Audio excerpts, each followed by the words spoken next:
তার দৃষ্টির প্রচ্ছদে মেঘ ভাঙা নীল রোদে লেখা রয় হাসির কবিতা। চেয়ে চেয়ে দেখি তাকে, সে হাসির ফাঁকে ফাঁকে আঁকা থাকে বেদনার ছবিটা। সে যেন হাওয়ায় ওড়া প্রজাপতি, একজন মায়াবতী মায়াবতী।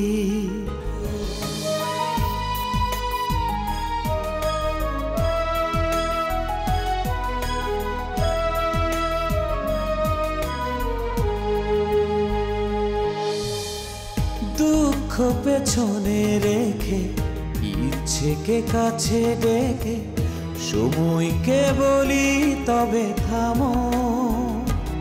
ও স্মৃতির চাদর পরে গল্পের শহরে তার পথে এক হতে নামো। সে যেন হাওয়ায় ওড়া প্রজাপতি, একজন মায়াবতী মায়াবতী।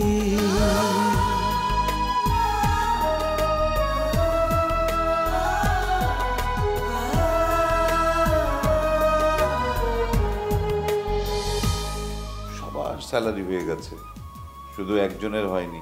অ্যাপয়েন্টমেন্ট লেটারটা আমি সঙ্গে করে নিয়ে এসেছিলাম। তোমার বিষয়ে আমার একটা বড় ধরনের অপরাধ বোধ আছে। তার জন্য আমার মধ্যে কোনো অনুতাপ নেই। এতিম কেতিম বলবে না, আমরা আছি না তার পাশে। এমন ফেরেশতার মতন মানুষটা, তার একটা কিডনি নাই। তার পিন্তেলে তুই কি করবি? আমি খাবো। অফিসে নানান রকম কথাও হয়। কি কথা হয়? মেজো স্যারের জন্য হসপিটালে যাবে না তো? তোমার দুশ্চিন্তা কোনো কিছু নেই, মঞ্জুরের কাছে আমি আর ফিরে যাব না।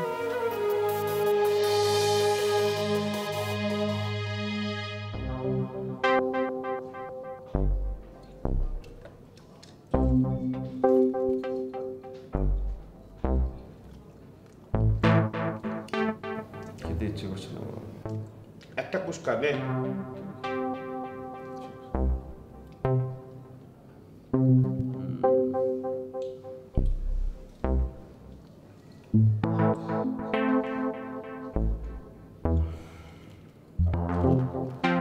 হসপিটালে দাবটি নাই, তাকে তো তোরা ডাব কেটে দিতে পারতাম।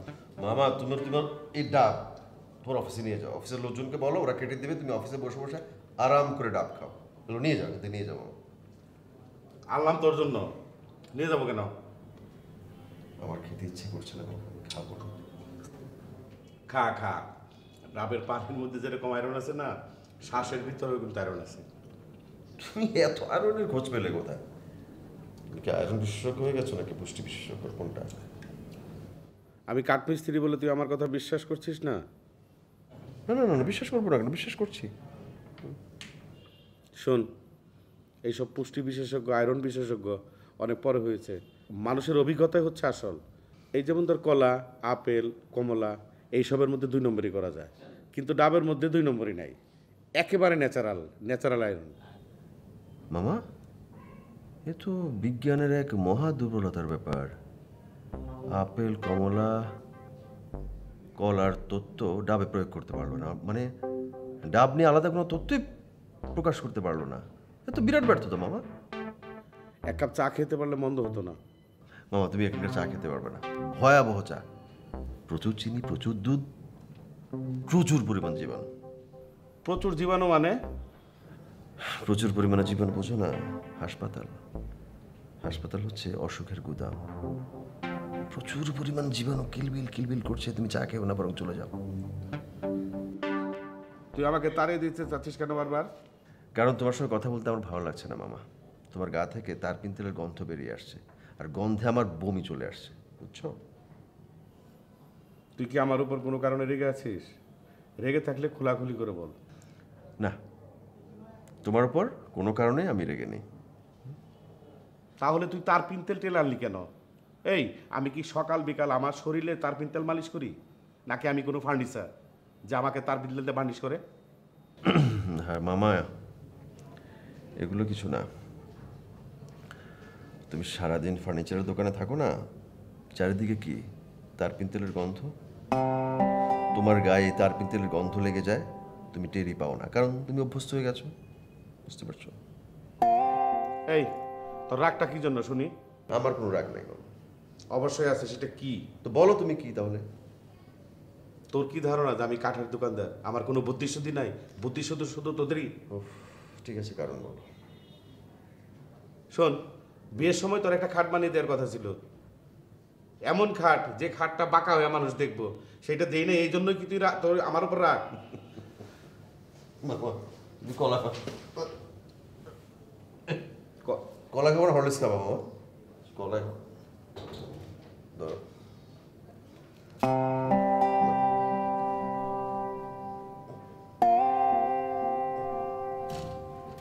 শোন, কাঠ আমি কিনেছি, বারমাটি কিনতে চেয়েছিলাম পাইনি, এই জন্য চিটাংটি কিনেছি। সিজন করা কাঠ, খুব ভালো জিনিস। 6 মাসের মধ্যে খাট বানিয়ে দেব, কথা লড়চড় হবে না। 6 মাস আমি টিকবো না মামা। শোন, তুই পাগলের মতো কথা বলবি না। সত্যি বলছি মামা, আমি 6 মাস টিকবো না। সত্যি বলছি, আমার কথার নড়চড় হবে না।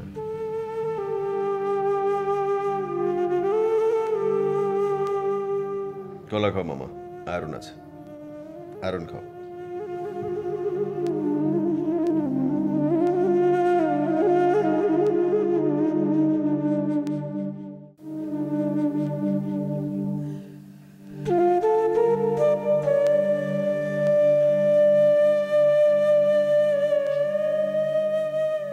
আপা,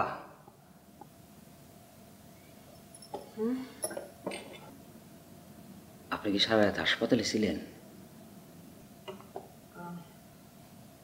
না, কেন? না মানে এমনি। স্যার এখন কেমন আছে? তোমার স্যার এখন মোটামুটি ভালো আছেন। স্যারের জন্য মনটা কান্দে। এত ভালো একজন মানুষ, একেবারে ফেরেশতা।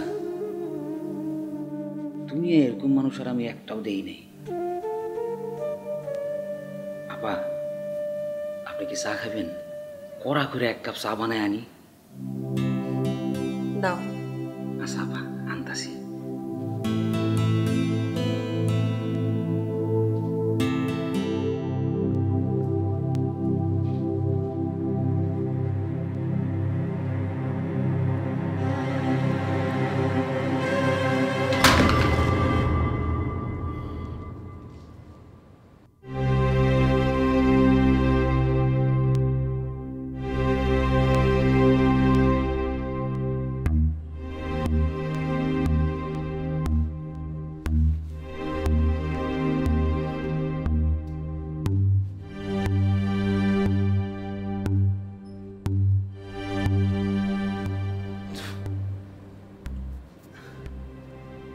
তুমি কে?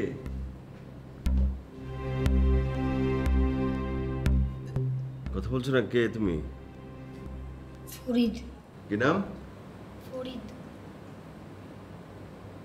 তুমি কি সারাক্ষণ হসপিটালে থাকছো? তোমার কে পাঠিয়েছে? জানারা? জানারা কোথায়? অফিসে। তোমাকে এখানে রেখে গেছে?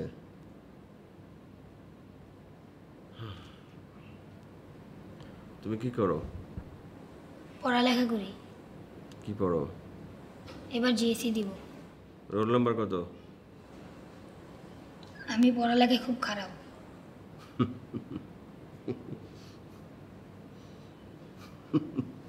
খুব ভালো। পৃথিবীর বহু বড় জ্ঞানী গুণী মানুষ আছেন যারা তোমার বয়সে পড়াশোনায় খুব খারাপ ছিল। আবার অনেক মেধাবী মানুষও ছিল যাদের নাম আমরা এখন জানি না, কারণ তাদের মেধা পৃথিবীর কোনো কাজে আসেনি। কাজে পড়াশোনায় ভালো কি খারাপ এটা কোনো বড় কথা না। বড় কথা হলো তোমার কাজ পৃথিবীর কোনো ভালো কাজে লেগেছে কিনা, সেটাই বড়। বুঝতে পেরেছ? ভয় পেয়েছ? জগ পেলে কি ভয় পেয়ে গেছো? আসো দিয়ে আসো, আসো, বসো বসো।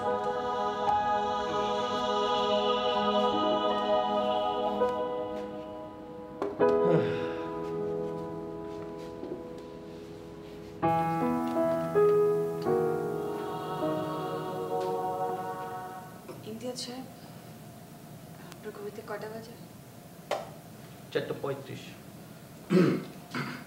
না না, বসুন বসুন। কেমন আছেন জাহানারা ম্যাডাম? জি ভালো। ভালো তো থাকারই কথা। অফিসে তো তেমন কাজকর্ম করতেই হয় না, এত আরাম রাখার জায়গা কোথায়। আচ্ছা, আপনি আজকে হসপিটাল যাচ্ছেন? হ্যাঁ যাব। আমিও প্রতিদিন ভাবি যাব, কিন্তু সময় করে উঠতে পারি না। তবে ভাবছি আজ যাব। আপনি যাবেন কখন? নাও যেতে পারি, রাস্তা যে জ্যাম। আচ্ছা ঠিক আছে ঠিক আছে, আপনি যান বা না যান, আমি আজকে চেষ্টা করবো একবার যেতেই। কিন্তু মুশকিল হলো এই অফিসের একদিকে হচ্ছে হসপিটাল আর উল্টো দিকে হচ্ছে আমার বাড়ি, একেবারে উল্টো পথ। সেগুলো তবু হাজার হোক আমাদের, তবে আমি কিন্তু স্যারের খোঁজ খবর নিয়মিত রাখছি। আচ্ছা ঠিক আছে, আপনি আপনি যে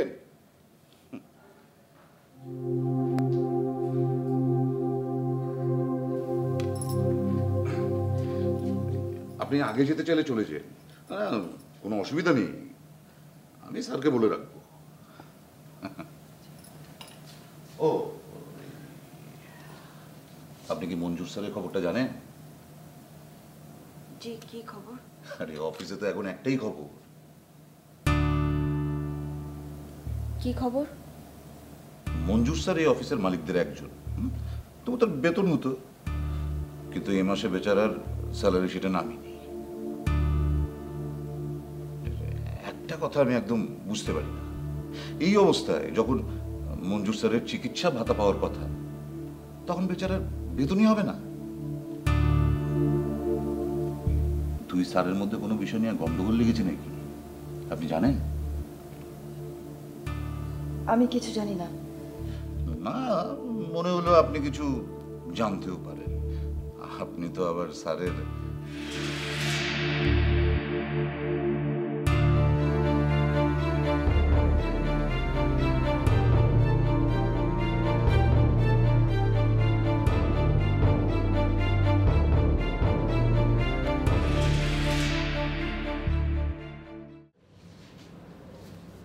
ফরিদ,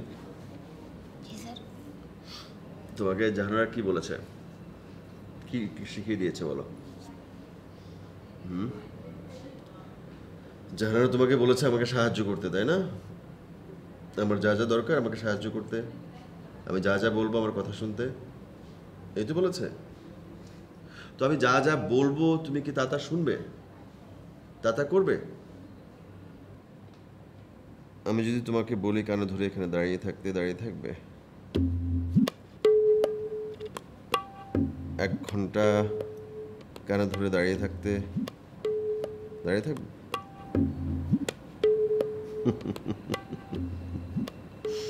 তোমাকে কষ্ট করে কানে ধরে দাঁড়িয়ে থাকতে হবে না, ভয় পেও না। আমার একটা অনুরোধ রাখবে? জি স্যার। তুমি বাড়ি চলে যাও। জি স্যার। তুমি বাড়ি চলে যাও, ভয় পেও না। আমার কোনো সাহায্য লাগবে না, আমার কোনো কিছু লাগবে না, কিচ্ছু করতে হবে না আমার জন্য। আমি জাহানারকে বুঝিয়ে বলবো, তোমার আপুকে বুঝিয়ে বলবো আমি, ঠিক আছে? তোমার সামনে পরীক্ষা, পড়াশোনায় মনোযোগ দাও, যাও। আচ্ছা, যাও যাও।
ব্যাপার মীরা, কোথায় যাচ্ছ? একটু বাইরে যাচ্ছি ভাবি। আচ্ছা রোজ রোজ তুমি বাইরে কোথায় যাও আমাকে একটু বলো তো। হাসছো কেন? নতুন কোনো রিলেশন নাকি? আবার না বাবা, জীবনে অনেক অভিজ্ঞতা হয়েছে, আর এক্সপেরিমেন্টের কোনো দরকার নেই। তাহলে কি পুরনো রিলেশন ঝালাই করতে যাচ্ছ? ভাবি সকাল সকাল তুমি সব কাজকর্ম বাদ দিয়ে আমার পেছনে কেন লাগলে বলো তো? বুঝেছি, সত্যটা স্বীকার করতে চাচ্ছ না, তাই তো? শোনো শোনো, ভাবির কাছে কিন্তু কিছু লুকাতে হয় না। ভাবি শোনো, আমি কোনো কিছু লুকাচ্ছি না, আর লুকানোর মতো কোনো কিছু নাইও। আমি আসলে কোনো কিছু করছি না, নিজের মতো করে সময়টা পার করার চেষ্টা করছি। ঠিক আছে ঠিক আছে, মানলাম।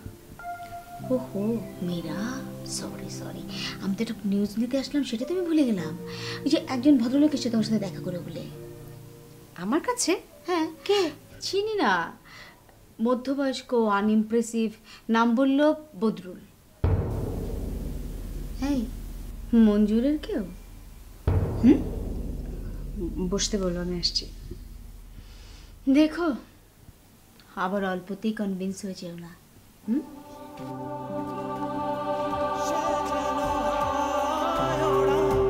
প্রজাপতি একজন মায়াবতী, তার দৃষ্টি প্রচ্ছদে মেঘ ভাঙা নীল রোদে লেখা রয় হাসি রং কবিতা। চেয়ে দেখি তাকে, সে হাসির ফাঁকে ফাঁকে আঁকা থাকে বেদনা ছবিটা। সে যেন হাওয়ায় ওড়া প্রজাপতি, একজন মায়াবতী। সে যেন হাওয়ায় ওড়া প্রজাপতি, একজন মায়াবতী।